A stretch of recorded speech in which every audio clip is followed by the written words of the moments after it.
Assalamualaikum warahmatullahi wabarakatuh. Innal hamdalillah nahmaduhu wa nasta'inuhu wa nastaghfiruh wa na'udzu billahi min shururi anfusina wa min sayyiati a'malina. Man yahdihillahu fala mudilla lahu wa man yudlil fala hadiyalah. Wa asyhadu an la ilaha illallah wahdahu la syarika lah wa asyhadu anna Muhammadan abduhu wa rasuluh. Ya ayyuhalladzina amanu taqullaha haqqa tuqatih wa la tamutunna illa wa antum muslimun.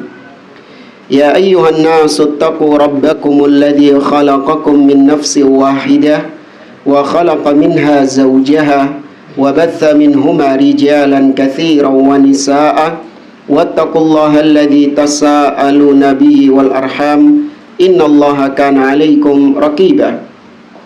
Ya ayyuhalladzina amanu taqullaha wa qulu qawlan sadida yuslih lakum a'malakum wa yaghfir lakum dhunubakum wa may yuti'illaha wa rasulahu faqad faza fawzan 'azima. Amma ba'd. Fa inna asdaqal hadithi kitabullah wa khairal hadi hadi Muhammadin sallallahu alaihi wasallam wa syarrul umuri muhdatsatuha wa kullu muhdatsatin bid'ah wa kullu bid'atin dhalalah wa kullu dhalalatin finnar. Ma'asyiral muslimin, ikhwani fillah, rahimani wa rahimakumullah. Alhamdulillah, segala puji bagi Allah Subhanahu wa taala yang karena limpahan nikmat dan taufiknya kita bisa dipertemukan kembali oleh Allah di majelis ini untuk melanjutkan kembali pembahasan apa ini, hilyah atau hah? Iya, harusnya hilyah kan? Kita terakhir kan tauhid ya? Iya, karena kemarin libur harusnya hilyah. Ya apa? Enggak gua kitab ya.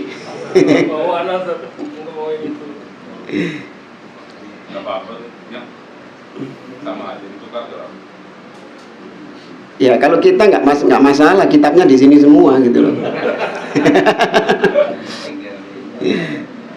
Ya tinggal mencet gini sudah muncul.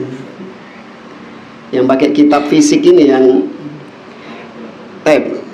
yang baca siapa? Antum, yang terjemahnya?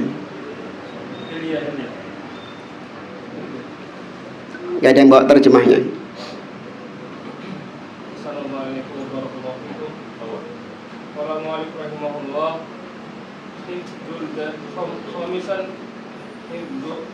Khafdul janahi wa naqdul khuyala wa kibriyai tahalla bi adabi nafsi minal afafi wal hilmi wa sabri wa tawadu'i bil haqqi wa sukuni ta'iri minal waqari war razanati wa khafdil janahi tahammilan dhulla ta'allumi bi'izzati ilmi zalilan lil haqqi. Nah, yang terjemahnya ada? Ada. Nomor 5. Ya. Berhiaslah dengan adab-adab pribadi, yaitu sikap ikhlas, menjaga kesucian diri, santun, sabar, tawadhu kepada kebenaran, tenang seperti burung yang mencakup penampilan yang berwibawa, sopan dan rendah hati, sabar, menanggung kehinaan, belajar dari mulia ilmu, serta patuh kepada kebenaran. Nah, poin yang kelima di antara adab seorang thalib terhadap dirinya sendiri, kata beliau, khafdul janahi wa nabdul khuyala wal kibriya. Hendaklah seorang thalibul ilmi dia merendahkan dirinya dan dia menghilangkan segala sifat khuyala, ya kesombongan atau kibriya, ya sama kesombongan atau keangkuhan. Kata Syekh Bakar Abu Zaid rahimahullah, tahalla bi'adabin nafsi, hendaklah engkau menghiasi dirimu dengan adab-adab jiwa. Ya, ini termasuk diantara adab yang tidak nampak. Karena asalnya itu berada di dalam hati, yaitu menghilangkan kesombongan, menghilangkan keangkuhan. Ya, adab-adab nafs. Minal afaf, ya, dimana engkau harus menjadi seorang yang memiliki sifat iffah. Ya, iffah yaitu menjaga kehormatan, menjaga kewibawaan, dan ya, menjaga harga diri. Kemudian wal hilmi, seorang penuntut ilmu dia juga memiliki sifat hilm, ya, santun. Was sabr, dia juga memiliki sifat sabar.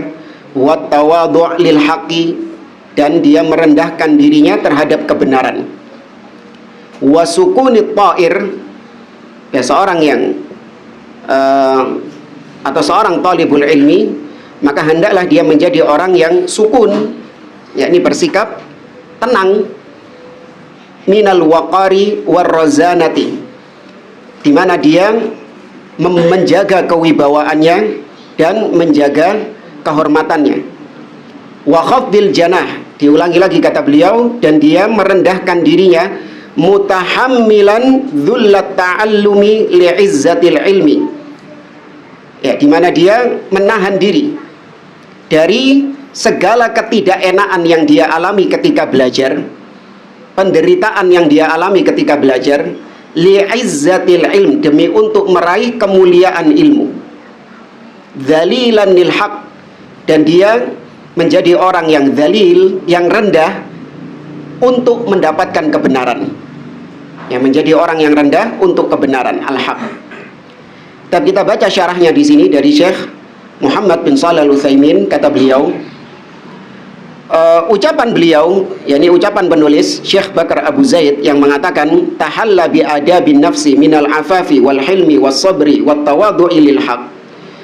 Hendaklah seorang menghiasi dirinya dengan adab-adab nafs, di mana dia memiliki sifat iffah. Kata beliau, wa dzalika li annal maqama yaqtadi an yakuna inda talibil ilmi iffatun amma fi aidin nas. Karena memang kondisi mengharuskan seorang penuntut ilmu dia memiliki sifat iffah. Ya, apa itu sifat iffah? Yaitu seorang penuntut ilmu dia menahan diri dengan apa-apa yang dimiliki oleh manusia yang lain. Di mana ketika dia menuntut ilmu, maka dia dapati mungkin orang-orang yang ada di sekitarnya mengungguli dia dalam dunia. Maka seorang harus menahan diri, tidak ikut-ikutan atau tidak takjub, ya, tidak menjadi seorang yang mengharapkan seperti mereka. Ya, dalam artian bukan berarti kemudian seorang tidak bekerja, tidak. Namun terkadang ketika kita memutuskan untuk fokus belajar agama, terkadang waktu yang kita jadikan untuk bekerja itu kita gunakan untuk belajar agama, sehingga mungkin ya pendapatan yang kita hasilkan, earning yang kita hasilkan jadi sedikit. Berbeda dengan orang-orang yang memang tidak meluangkan waktunya untuk belajar ilmu, dia totalitas hidupnya untuk dunia. Maka kita dapati, wah, ini teman-teman ini kok sudah mulai pada apa misalnya, ya kok pada kaya-kaya ini, motornya pada ganti semua ini, terus rumahnya pada mewah-mewah semua ini. Anak kok belajar ilmu kok ya, ini harus punya sifat iffah, yaitu menahan diri dari, kata beliau, apa yang ada di tangan manusia, tidak menginginkan apa yang dimiliki oleh manusia. Wa iffatun anin nadhari al muharram, demikian juga sikap iffah dari pandangan-pandangan yang diharamkan oleh Allah Subhanahu wa taala. Ya, pandangan-pandangan yang dilarang oleh Allah, entah memandang lawan jenis, ya, atau ya pandangan-pandangan betapa banyak kita memandang setiap hari hal-hal yang diharamkan oleh Allah Subhanahu wa taala. Maka seorang penuntut ilmu harus memiliki sifat iffah, menjaga dirinya dari hal tersebut. Kemudian seorang penuntut ilmu juga harus memiliki sifat hilm. Ya, hilm bisa santun, ya, dia bijaksana.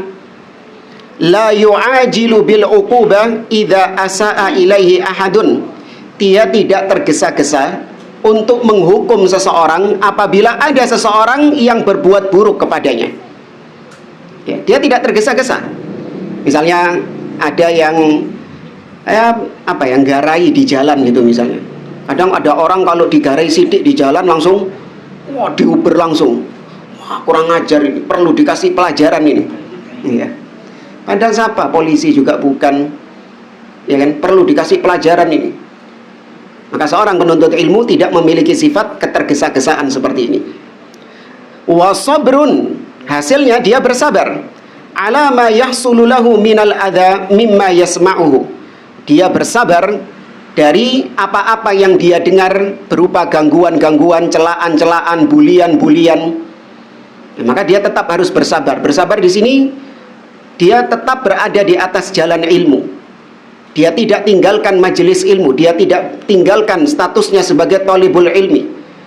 Hanya gara-gara dia mendengar nada-nada sumbang yang diucapkan oleh sebagian orang. Inti belajar oleh opo?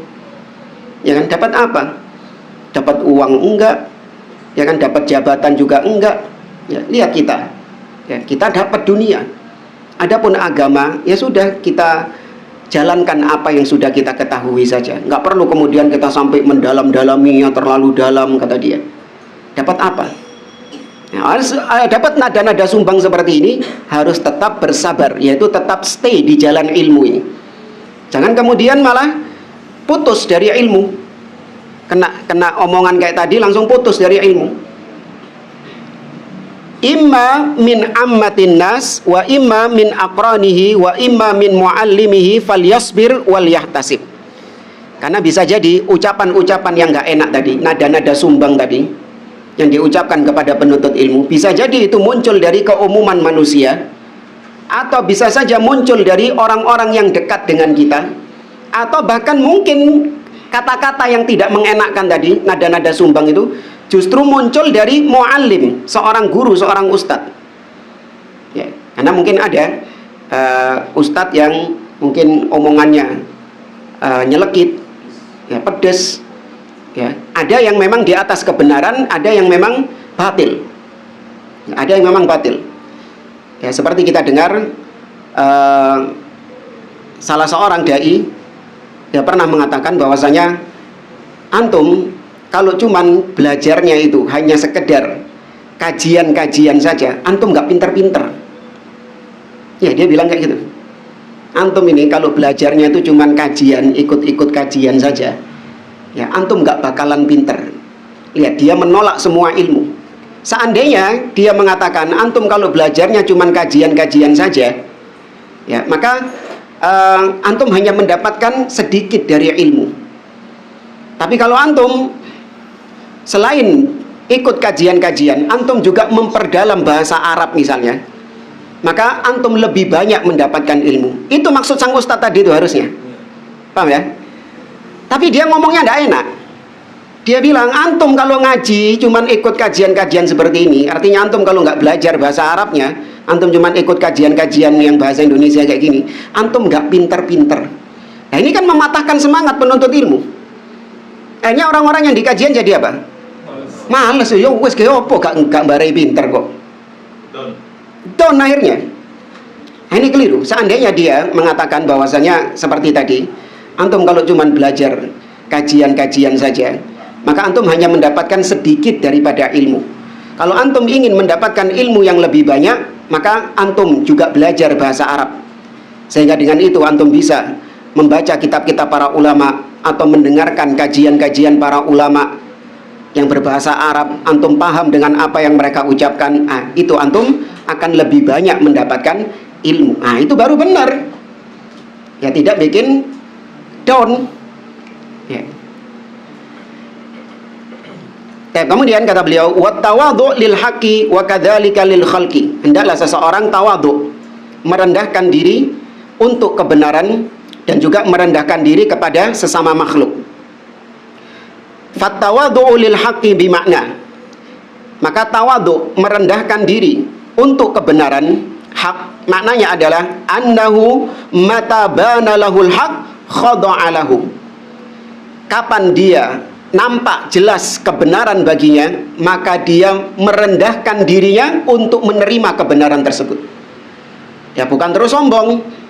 Ya, ketika jelas kebenaran disampaikan kepadanya, dia nggak mau menerima. Gara-gara yang menyampaikannya adalah orang yang levelnya di bawah dia. Nah, ini sombong, nggak boleh penuntut ilmu seperti itu. Kebenaran ya itu diterima dari siapapun. Maka Ahlus Sunnah membedakan antara thalabul haq dengan qabulul haq. Kalau qabulul haq, menerima kebenaran, ya antum mendapatkan informasi random dari siapapun, bahkan dari orang kafir sekalipun. Kalau informasi yang disampaikan itu hak, antum tolak atau antum terima? Antum terima, meskipun itu keluar dari mulutnya orang-orang kafir. Harus diterima dan harus dikatakan iya itu benar yang diucapkan sama dia. Ini namanya qabulul haq, menerima kebenaran. Maka boleh dari siapapun. Namun kalau thalabul haq, mencari kebenaran, maka harus dari kitabullah, dari sunnah, dan orang-orang yang menyampaikan kitabullah dan sunnah dengan pemahaman salaf.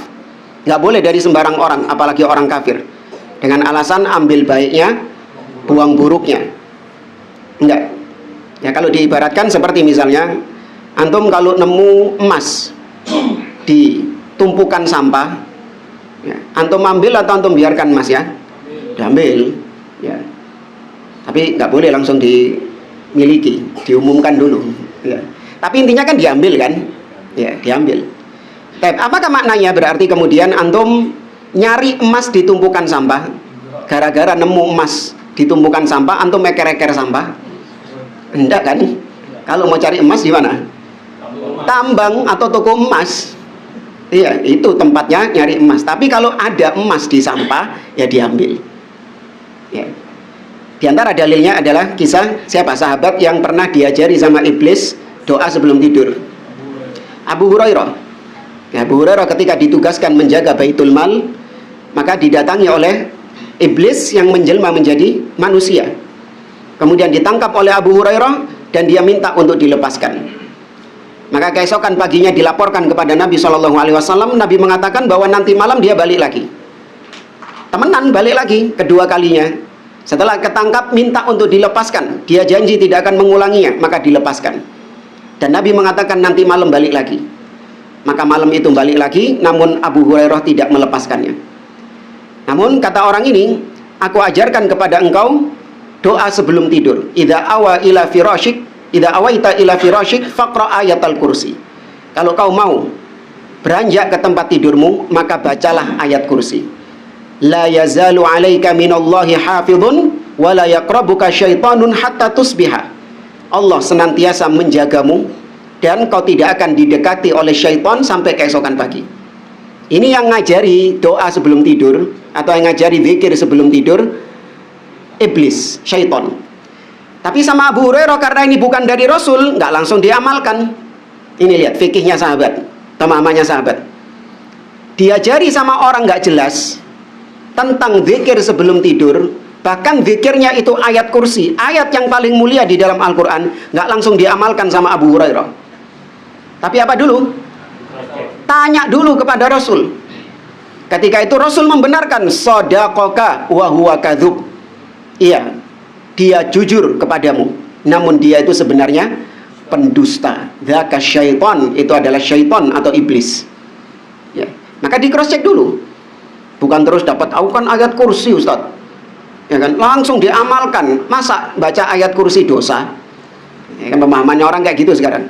Dapat share broadcast dari grup, wirid ini, zikir ini, amalan ini diamalkan langsung. Dengan alasan kan ini ayat-ayat Al-Quran isinya.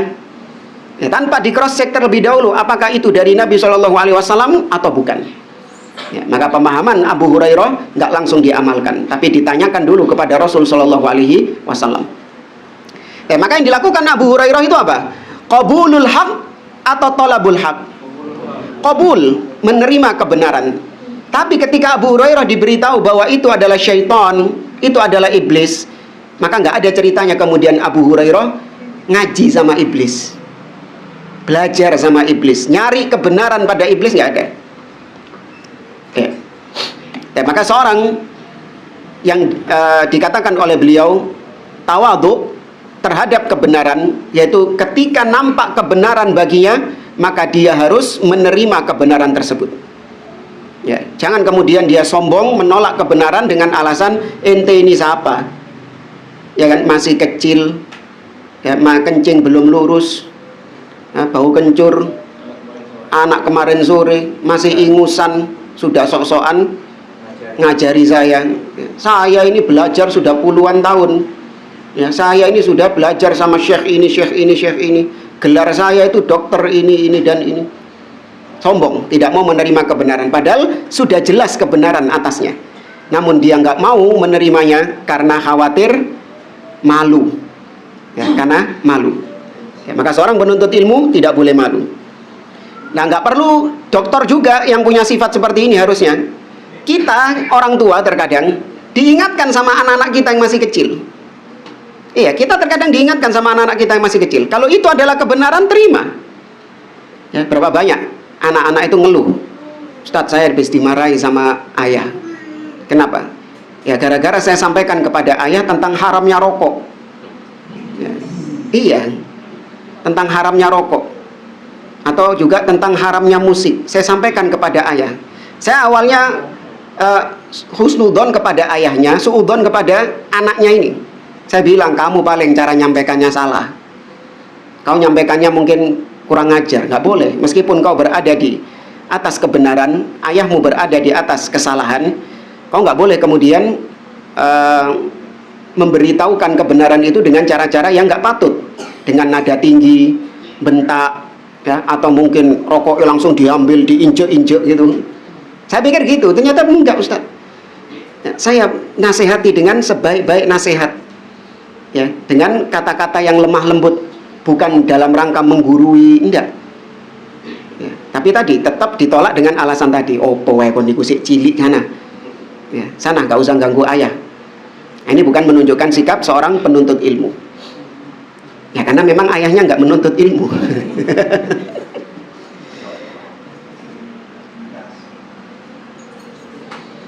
Kemudian walam yabghi siwahu badilan. Kalau sudah jelas kebenaran, maka dia harus menerima dan dia tidak mencari-cari yang lain sebagai penggantinya. Wa kadzalika lil khalqi. Demikian juga tawadhu kepada makhluk, ya, kepada sesama makhluk. Fakam min talibin fataha ala muallimihi abwaban laysat ala balin minhu fala tahqiranna syai'an. Demikian juga seorang yang tawadhu terhadap makhluk. Kata beliau, berapa banyak seorang penuntut ilmu di mana dia ini menjadi pembuka pintu-pintu keilmuan bagi gurunya sendiri. Ya, justru dia, muridnya inilah yang menjadi pembuka pintu-pintu bagi sang guru tersebut. Maka demikian juga seorang guru nggak boleh dia memandang bahwasanya murid-muridnya itu adalah orang-orang yang rendahan, ya, bahwasanya mereka tidak jauh lebih baik daripada saya. Nggak boleh. Ini menunjukkan kesombongan. Ya, di mana banyak di antara kita kualitas seorang guru dengan muridnya itu hanya beda koleksi ilmu saja. Namun dari sisi penerapan ilmu, justru sang guru ini terkadang kalah jauh dibandingkan dengan murid-muridnya, jamaahnya. Ya. Pernah kita rasakan itu waktu bimbing umroh. Waktu bimbing umroh, di mana kita bimbing bersama sebagian jamaah. Kemudian ya sudah, kita motivasi jamaah untuk supaya banyak-banyak beribadah ketika di tanah haram. Ya, untuk semangat beribadah, karena ini adalah kesempatan emas, tidak datang. Wallahu a'lam, kita diperkenankan untuk datang ke sini lagi seumur hidup kita atau tidak, wallahu a'lam. Tapi sekarang ini kita diperkenankan untuk berada di tanah haram, di Masjid Nabi dan juga di Masjidil Haram. Maka perbanyak ibadah, karena ibadah di Masjidil Haram dan Masjid Nabawi dilipat gandakan oleh Allah Subhanahu wa ta'ala. Ya. Maka kita lihat justru para jamaah yang lebih semangat daripada ustadznya. Iya. Kita setiap bangun subuh, kalau di umroh sana, kita setiap bangun subuh mesti carry dewi. Kalau anak pribadi ya, jamaah itu sudah bangun 2 jam, 3 jam sebelum adzan subuh. Iya, sudah berangkat mereka itu. Ya, sedangkan kita ya setengah jam sebelum adzan subuh baru bangun. Ya, terkadang kita bedanya cuman hanya sebatas koleksi ilmu, dan koleksi ilmu itu bukan ilmu yang sebenarnya. Ilmu yang sebenarnya itu adalah ketika apa? Kemarin sudah kita sampaikan, ketika diamalkan. Ya, ketika diamalkan. Ya, maka nggak boleh seorang mu'alim, pengajar itu memandang rendah para jamaahnya. Ya, dianggap orang lain ini adalah orang yang levelnya kemuliaannya di bawah dia. Ya. Dan ini kita dapati di Indonesia ada kasta-kasta seperti itu. Ya, di mana seorang mu'alimnya, mursyidnya itu itu sudah ibarat nabi yang diutus oleh Allah Subhanahu wa taala. Murid itu harus memuliakan, mengagungkan dia karena levelnya, kastanya rendah di bawah dia. Ya, kalau mau jalan ke dia harus merangkak. Ya. Nah, ini tidak ada di dalam manhaj salaf. Kasta-kastaan seperti itu nggak ada di manhaj salaf. Iya, bungkuk-bungkuk, ngantri gitu, cium tangan. Kemudian kata beliau, wa qauluhu sukunut ta'ir minal waqari warrazanati wa khafdil janah. Di antara adab penuntut ilmu terhadap dirinya adalah sukunut ta'ir, yaitu dia bersikap slow, tenang. Ya, sukun. Minal waqar warrazana. Ya, bersikap tenang, kemudian berwibawa. Ya, al-waqar warrazani hampir sama. Dia menjaga kewibawaannya. Wa khafdil janah, dan dia menjaga atau dia tetap merendahkan dirinya. Allah mengatakan tentang orang tua, waqfid waqfid lahuma janahadzulli minar rahmah. Ya, maka rendahkan ya dirimu, ya disebut dengan janah seperti sayap, di mana seekor burung meletakkan, merendahkan sayapnya. Burung kalau merendahkan sayapnya itu terbang tinggi atau terbang rendah? Terbang rendah. Ya, merendahkan diri di hadapan orang tua. Kalau ini merendahkan diri. Hadhihi adabun fayanbaghi li talibil ilmi an yabta'ida anil khiffati sawa'un akanat fi mishyatihi au fi ta'amulihi ma'an nas. Kata beliau, ini merupakan adab, yakni menjaga kewibawaan tadi. Merupakan adab seorang penuntut ilmu. Hendaklah seorang penuntut ilmu dia menjauhkan dirinya dari hal-hal yang bisa mengurangi kewibawaan dia, yang bisa menjatuhkan kewibawaan dia. Nah, ini biasanya kembali kepada urf. Kembali kepada urf, perkara-perkara yang bisa menjatuhkan kewibawaan seseorang. Ya, ada di urf kita misalnya, apa misalnya? Hal-hal yang bisa membuat orang yang sebelumnya itu berwibawa, dihormati, akhirnya kewibawaannya itu jatuh gara-gara perbuatan yang dia lakukan. Meskipun perbuatan yang dia lakukan ini mubah. Apa contohnya? Atau contohnya mungkin di sini sama seperti di negeri kita. Ya, akanat fi mishyatihi, seperti misalnya dia berjalan, namun berjalannya itu dengan tidak menjaga kewibawaannya. Ya, cara jalannya itu dengan tidak menjaga kewibawaannya. Ya, apa cara jalan yang menjatuhkan kewibawaan? Ya, Pak? Diulang-ulangi. Oh, itu memang penyakit itu, tulang lunak itu. Naudzubillah. Jalan cepat, terlalu cepat itu mengurangi wibawa. Buru-buru mau ke masjid. Ya. Di antara adab ke masjid, ya adalah sukun. Ya, jalan ke masjid dengan tenang, itu adab tuntunan Nabi SAW. Tapi ada yang ngoncok. Ya. Kita dulu nggak lari-lari, tapi cuman sekedar ya berjalan, tapi dengan langkah yang cepat, langkah yang panjang. Gitu. Ya, mau ke Masjid Nabawi ketika itu. Kenapa? Enggak, itu tergesa-gesa itu malahan. Karena menggos-menggos juga. Hanya kemudian kita lewat. Ya mungkin seorang kalau enggak ya penuntut ilmu, ya kelihatan dia bawa kitab gitu kan, mau ke kajian juga di Masjid Nabawi gitu kan. Ya, dia bilang, dia kasih kode gini-gini. Ya, tenang. Dia jalannya juga santai. Ya. Tapi itu juga mengurangi adab. Au fi ta'amulihi ma'an nas. Atau dia menjaga kewibawaannya ketika bermuamalah dengan manusia. Ya, bermuamalah dengan orang lain.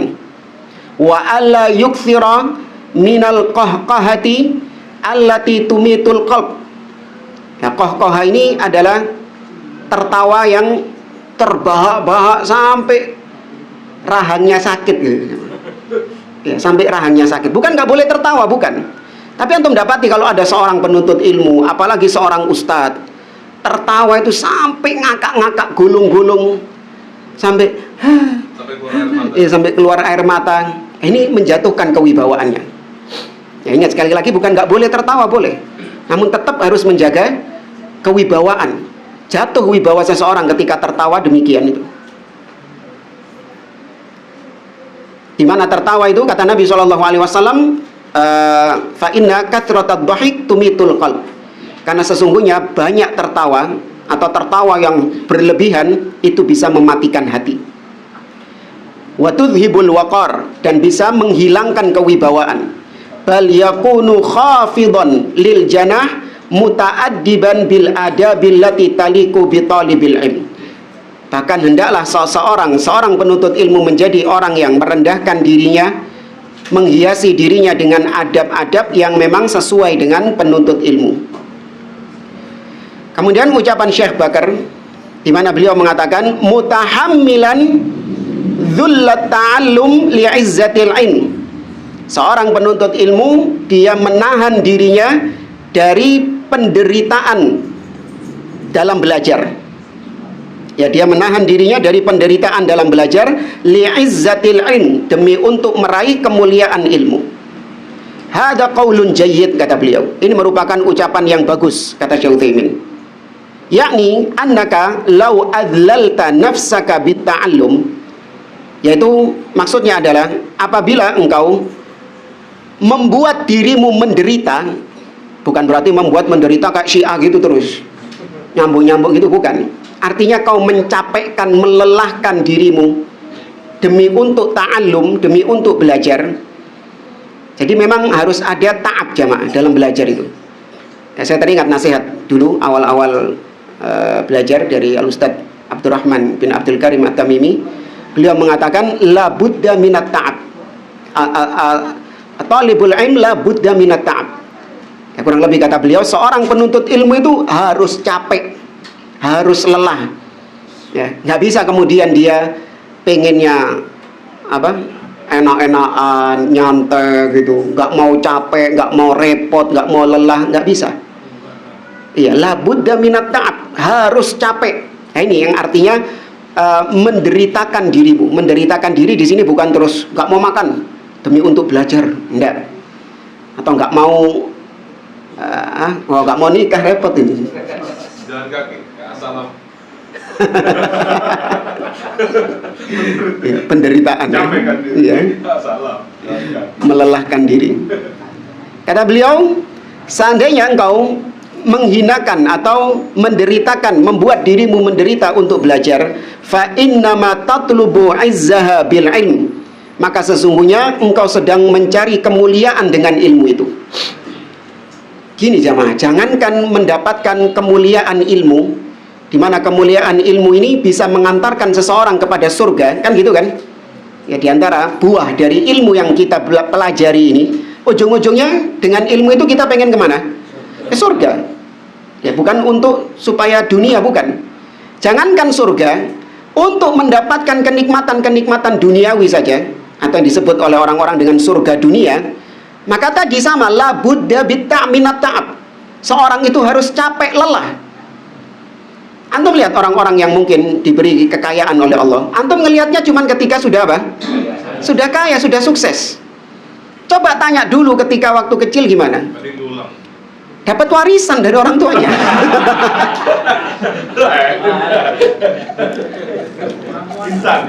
Iya, berdoa lah.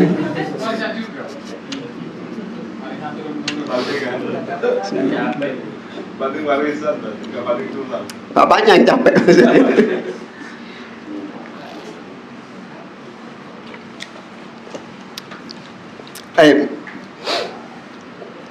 Maka kalau dunia saja kenikmatannya itu diraih dengan susah payah, dengan jerih payah.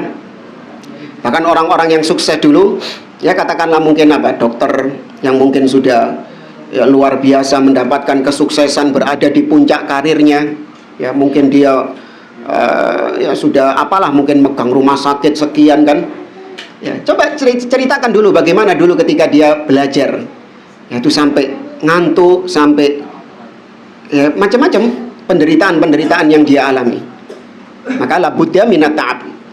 Apalagi kenikmatan surga, kenikmatan dunia yang singkat saja diraih dengan capek lelah, apalagi dengan kenikmatan surga. Nabi SAW mengatakan, ala inna sil'atallahi ghaliyah. Ketahuilah sesungguhnya barang dagangan Allah yang ditawarkan kepada kalian itu mahal.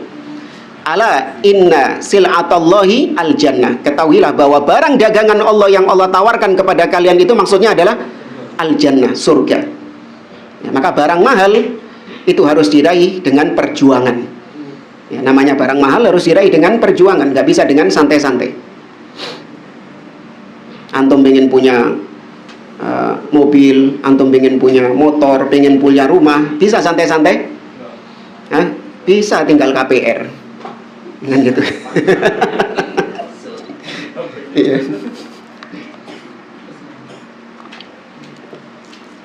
Kemudian kata beliau, fayakunu tadliluha bitta'allum li'annahu yuntiju thamaratan thayyibatan.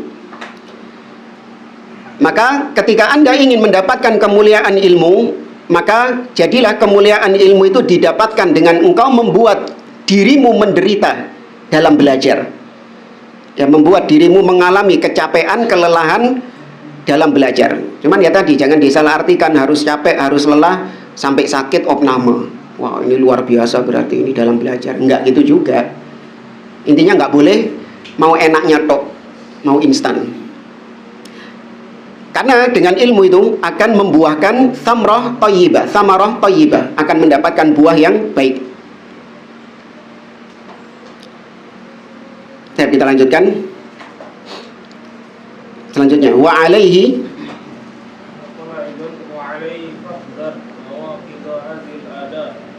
فإنها مع الإثم تقيم على نفسك شاهدا على أن في العقل علة وعلى حرمان من العلم والعمل به فإياك الخيلاء فإنه نفاق وكبرياء وقد بلغ من شدة التوقي منه عند السلف مبلغا. Ya. Berhati-hatilah terhadap sikap-sikap yang bertentangan dengan adab-adab tersebut, karena selain berdosa, ia membuktikan kepada dirimu bahwa di akalmu terdapat penyakit, sekaligus bahwa engkau gagal meraih ilmu dan mengamalkannya. Hindari sikap angkuh, karena ia merupakan kemunafikan dan kesombongan. Sungguh luar biasa upaya dilakukan oleh para ulama salaf untuk melindungi diri dari sifat ini. Baik. Kita langsung baca saja syarah, atau nggak apa-apa kita baca ucapan Syekh Bakar lagi. Kata beliau, wa alaihi fahdhar nawaqidh hadhihi al-adab fa innaha ma'al ithmi tuqimu ala nafsika syahidan ala anna fil aqli illah wa ala hirmanin minal ilmi wal amali bih fa iyyaka wal khuyala fa innahu nifaqun wa kibriya wa qad balagha min shiddati tawaqqi minhu inda salafi mablaghan. Kata beliau, maka dengan itu, setelah kita jelaskan bagaimana seorang penuntut ilmu menghiasi dirinya dengan tawadhu, menjaga wibawa dan yang lainnya tadi, maka fahdhar, hati-hati, nawaqid hadhil adab. Nawaqid, ya kita jelaskan di Masjid Al-Husaini, apa artinya? Pembatal. Tapi ini bukan pembatal Islam. Ini adalah yang membatalkan adab-adab, yang merusak adab-adab tersebut. Hati-hati dengan perkara-perkara yang bisa merusak adab-adab tadi. Fa innaha, karena yang merusak adab-adab tadi, ma'al ithmi, selain dia itu berdosa, tuqimu ala nafsika syahidan ala anna fil aqli illah. Itu akan membuktikan bahwa dalam dirimu, dalam akalmu itu memang ada illah, ada ketidakberesan. Ya, ada ketidakberesan ketika engkau tidak berhias dengan adab-adab tadi. Wa ala hirmanin minal ilmi wal amalabi, sekaligus kau akan terhalangi dari ilmu dan bahkan mengamalkan ilmu itu. Artinya kalau kita tidak beradab dengan adab-adab tadi, maka ilmu tidak akan kita dapatkan. Demikian juga buah dari ilmu berupa amalan juga tidak akan kita kerjakan. Fa iyyaka wal khuyala, maka hati-hati kalian, jauhkanlah diri kalian dari kesombongan. Fa innahu nifaqun wa kibriya, karena kesombongan itu adalah kemunafikan dan kibriya. Ya, kibir, angkuh, keangkuhan. Wa qad balagha min syiddati tawaqqi minhu 'inda salafi mablaghon, dan telah sampai tentang bagaimana dahulu para salaf sangat luar biasa menjaga dirinya dari sifat kesombongan ini, dari sifat-sifat keangkuhan itu. Mereka berjuang ya melawan kesombongan dalam dirinya. Lalu kita baca syarah dari Syekh Utsaimin rahimahullah. Kata beliau, rubbama tahsulul khuyala li talibil ilmi wa li katsiril mal. Ya, kesombongan ya, atau yang disebut dengan al-khuyala, itu terkadang ada pada diri seseorang. Ya, terkadang muncul pada seorang penuntut ilmu atau seorang yang dia itu katsiril mal, orang yang punya harta yang banyak. Kalau penuntut ilmu itu bukan hartanya yang banyak, tapi apanya? Ilmunya yang banyak, maka muncul sifat sombong. Ya, kemudian kalau kathirul mal, orang yang banyak hartanya, itu muncul juga sifat sombong. Tapi biasanya sombong, kalau dikatakan al-khuyala, itu adalah merasa kedudukannya itu lebih tinggi dan orang lain dianggap berada di bawahnya. Adapun sombong, kalau dalam bahasa syar'i atau kibir, itu istilahnya bukan sombong seperti dalam bahasa Indonesia. Al-kibru, kata Nabi, batarul haq wa ghamtun nas. Ya, al-kibir itu adalah menolak kebenaran dan merendahkan manusia. Ya. Jadi sombong itu bukan ini ya, kalau bahasa sekarang apa, flexing. Ya, menyombongkan hartanya, wah, disombongkan. Beda itu bukan sombong yang dimaksud. Tapi di sini ada penjelasan dari beliau tentang makna khuyala tadi. Wali sadidir ra'i wa kadzalika fi kulli ni'matin an'amallahu biha 'alal 'abdi. Demikian juga orang yang sadidir ra'i, orang yang punya kecerdasan dalam berpikir, itu juga akan menyombongkan dirinya. Wa kadzalik, demikian juga nikmat-nikmat yang Allah berikan kepada seorang hamba itu juga bisa menjadi ajang kesombongan bagi hamba tersebut dari nikmat-nikmat yang Allah berikan kepadanya. Wal khuyala uhiya. Nah, apa yang dimaksud dengan khuyala? Al-i'jabu bin nafsi ma'a zuhuri dzalika ala hayatil badan. Ya, khuyala itu maksudnya adalah yaitu seseorang al-i'jab bin nafs, merasa kagum, takjub dengan dirinya sendiri.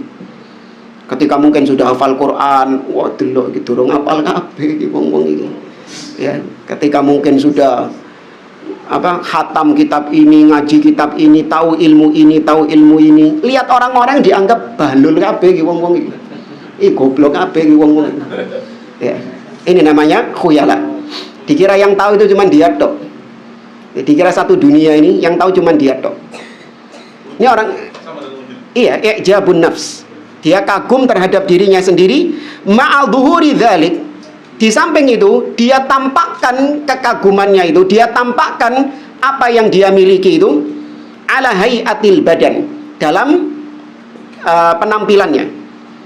Ya, dia tampakkan itu melalui penampilannya, badannya, anggota badannya, ditampakkan itu. Ada muncul sifat-sifat seperti ini, benih-benihnya itu ada, setiap kita itu ada kayak gini. Cuman kita harus memeranginya. Dengan cara apa? Yakini bahwasanya ilmu yang kita dapatkan sedikit. Betapapun kita belajar dari satu majelis ke majelis yang lain, betapapun kita membaca kitab para ulama dari satu buku ke buku yang lain, tetap Allah mengatakan wa ma utitum minal ilmi illa qalila. Tidaklah kalian diberi ilmu kecuali sedikit. Maka jangan kemudian memandang orang-orang itu dengan pandangan yang bodoh, ini orang goblok, ini nggak tahu, ya saya yang berada di atasnya, enggak. Dulu kita waktu ke mana? Di umroh ketika ke Masjid Nabawi. Kalau mungkin di daerah kita, wah, mungkin muncul kesombongan, nggak ada yang hafalan Qur'annya sebagus saya misalnya. Ya, muncul kesombongan karena orang-orang yang lain memang bukan para penghafal Quran. Iya, nggak ada saingannya. Nah, tapi ketika umroh, ya kan? Ya. Anak kecil-kecil loh, luar biasa hafalannya, nggak ada apa-apanya kita. Ya. Coba kita ini mungkin dianggap spesial, dianggap istimewa karena sekitar kita demikian. Ya, padahal biasa-biasa saja. Ada kita di zaman sekarang ini muncul orang-orang yang sholat 5 waktu itu dianggap sebagai orang yang soleh luar biasa. Fulan ini soleh luar biasa. Kenapa? Rajin sholat 5 waktu. Ya biasa sholat 5 waktu ini. Ya, kenapa dianggap spesial? Karena lingkungannya apa? Nggak sholat, gitu loh. Karena lingkungannya nggak sholat. Coba kalau berada di lingkungan yang sama-sama seperti itu, biasa-biasa saja. Ya, diampel juga banyak.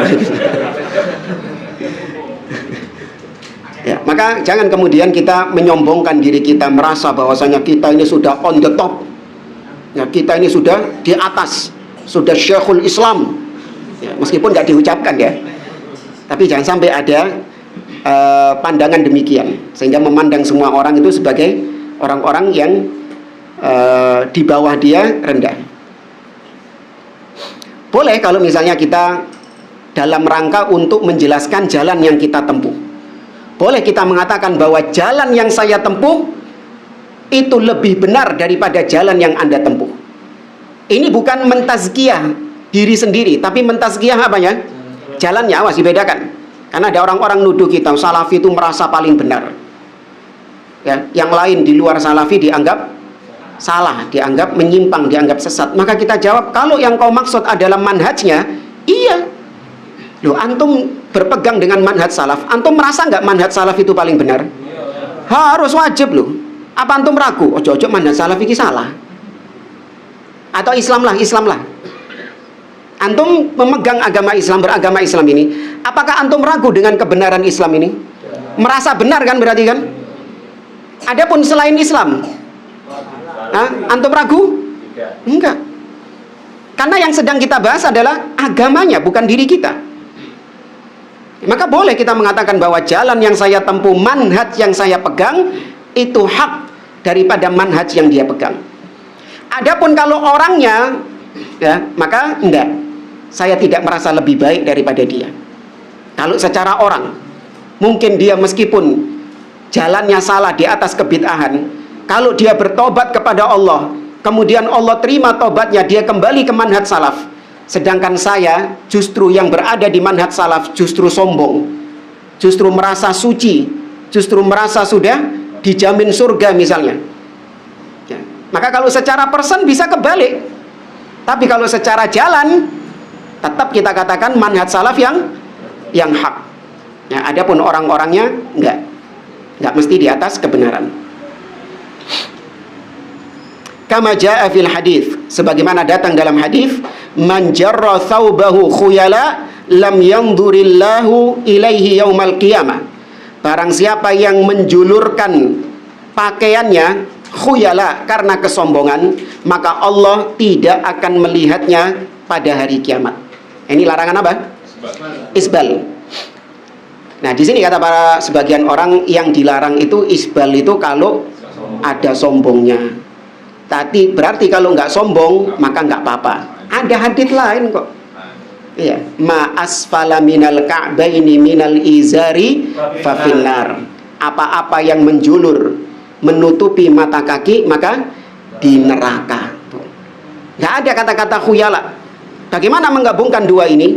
Maka menggabungkannya adalah kalau dia cuman sekedar menjulurkan pakaiannya tanpa ada kesombongan, maka diancam dengan neraka.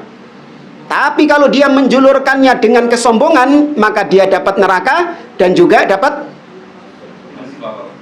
ini tadi, tidak dilihat oleh Allah Subhanahu wa taala. Bahkan dalam riwayat yang lain, wala yukallimhumullah, Allah tidak mengajak bicara kepadanya. Ya. Maka bonus berarti double. Dia menjulurkan pakaiannya dan dia sombong, maka berarti double. Ya. Nah, ada seorang pedangdut bilang, ya, masa menjulurkan, memanjangkan kain di bawah mata kaki masuk neraka? Mikir, kata dia. Lah kau mikir gitu. Masa ada penyanyi dangdut ceramah gitu loh. Mikir gitu. Nah, ini Ahlus Sunnah tunduk kepada hadis Nabi, tidak dibentur-benturkan dengan apa? Akal. Itu pun neraka adalah ancaman, bukan vonis. Bukan kemudian ketika kita ngelihat ada orang isbal, ini calon penghuni neraka itu. Boleh kayak gitu? Nggak boleh.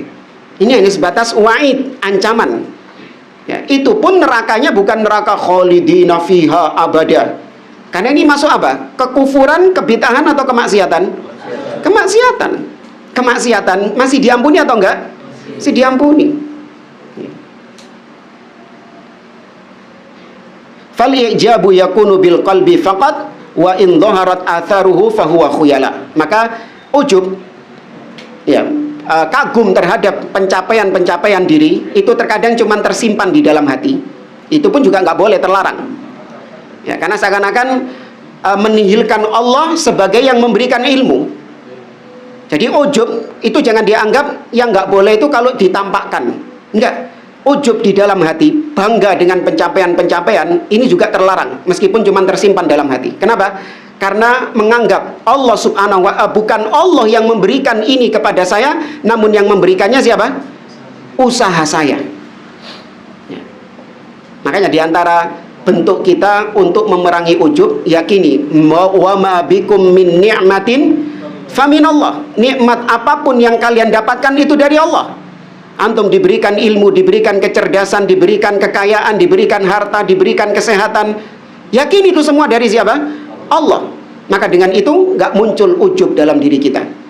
Karena kalau kita tahu betapapun usaha kita dalam belajar, dalam menuntut ilmu, Allah nggak ngasih ilmu kepada kita, nggak bakalan kita dapat ilmu.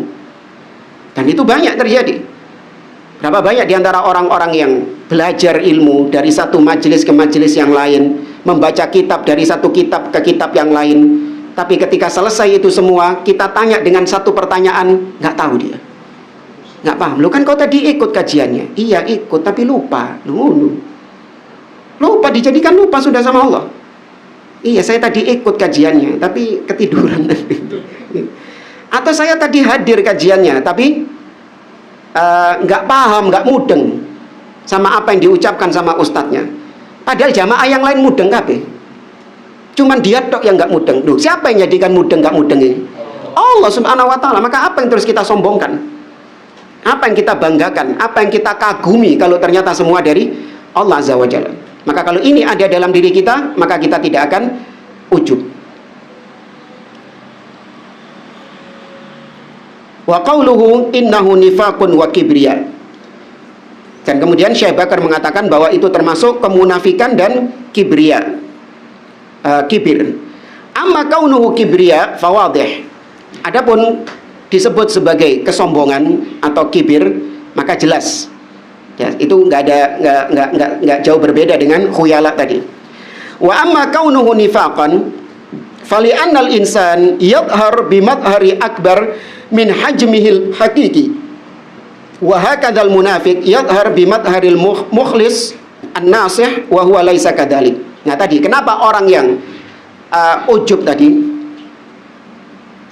yang menyombongkan pencapaian-pencapaiannya, kemudian dia realisasikan itu dalam perbuatan anggota badannya. Kenapa dia disebut munafik?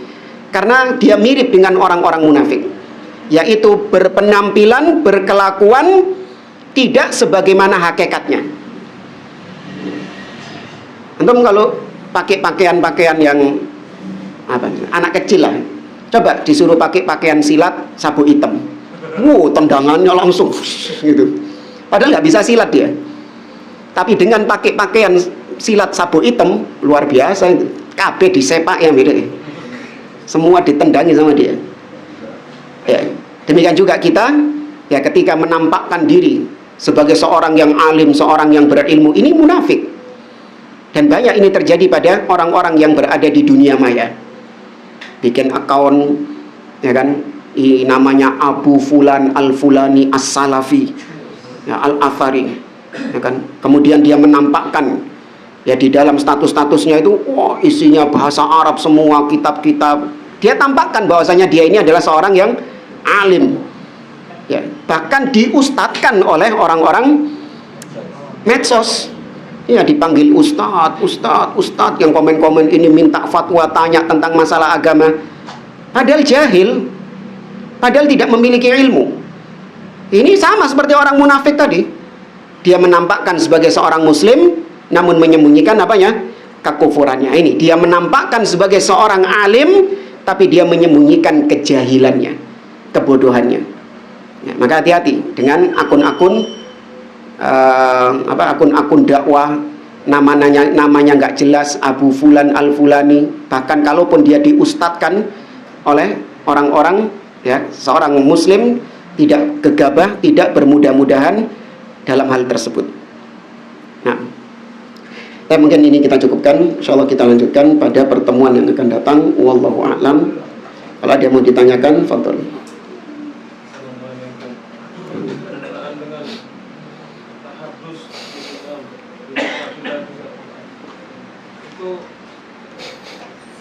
Bagaimana biar kita tidak terjatuh dalam riya ini? Takutnya kita pengen memotivasi atau uswah hasanah malah teracuni hati kita dengan itu. Apa rasanya? Ya, kita tahu potensi diri kita, kapasitas diri kita. Apabila memang lebih besar kecenderungan ketika kita menceritakan kenikmatan, kecenderungannya adalah untuk menyombongkan diri. Seperti saya tadi. Ketika saya menceritakan bahwasanya saya umroh, saya ini, itu kan harusnya sesuatu yang harus ditutupi. Ya.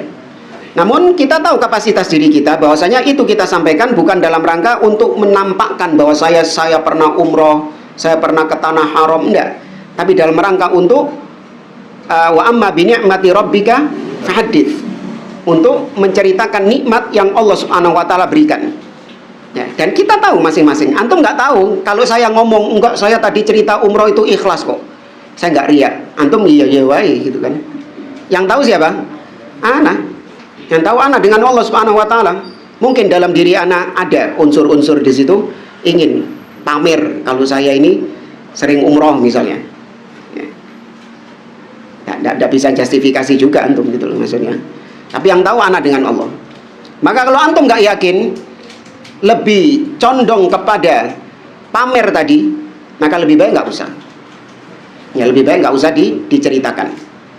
Tapi kalau antum yakin bahwasanya ini bukan dalam rangka untuk pamer, namun dalam rangka untuk menceritakan nikmat Allah, maka ya sudah, bismillah antum ceritakan. Wallahu a'lam.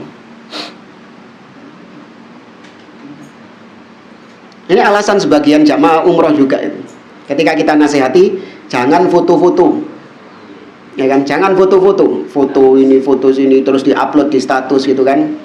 Ya boleh dia berkilah, alasannya sebagian jamaah, enggak Ustadz, ini bukan riya, ini untuk memotivasi orang-orang untuk supaya umroh juga. Ya wis, bainaka wa bainallah, itu antara kau dengan Allah.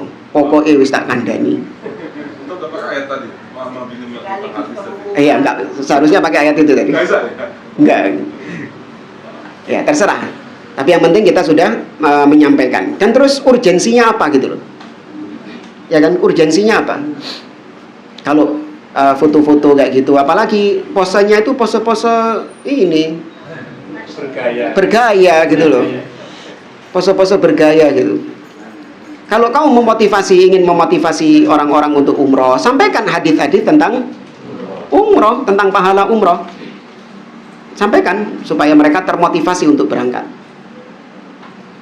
Ya, tapi kalaupun memang niatnya benar, dia upload foto apa Ka'bah gitu kan, kalaupun memang niatnya benar memotivasi orang-orang untuk ikut berangkat umroh, ya semoga dia mendapatkan pahala itu. Cuman tipis beda nih. Iya, tipis beda nih. Itu pinggir jurang itu, ya kan? Pinggir jurang. Wallahu a'lam. Ya, yang lain?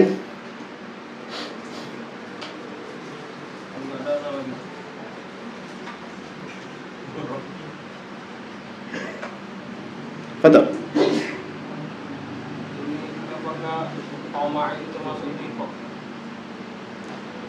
Tomak terhadap dunia. Kalau dikatakan nifak dari sisi mana? Nifak ini kan yudhir syai' wa yubtinu khilafu atau yubtinu khilafahu. Dia menampakkan sesuatu dan menyembunyikan sesuatu yang kebalikannya. Itu secara asal nifak itu demikian. Dia menampakkan sesuatu dan menyembunyikan kebalikan dari yang dia tampakkan itu.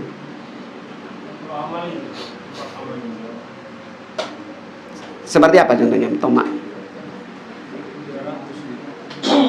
Ya, tamak terhadap dunia. Ya, tamak terhadap dunia kalau dikaitkan dengan kemunafikan, wallahu a'lam, ana rasa nggak ada hubungan, nggak ada ilahnya, nggak ada alaqahnya sih kalau dengan kemunafikan.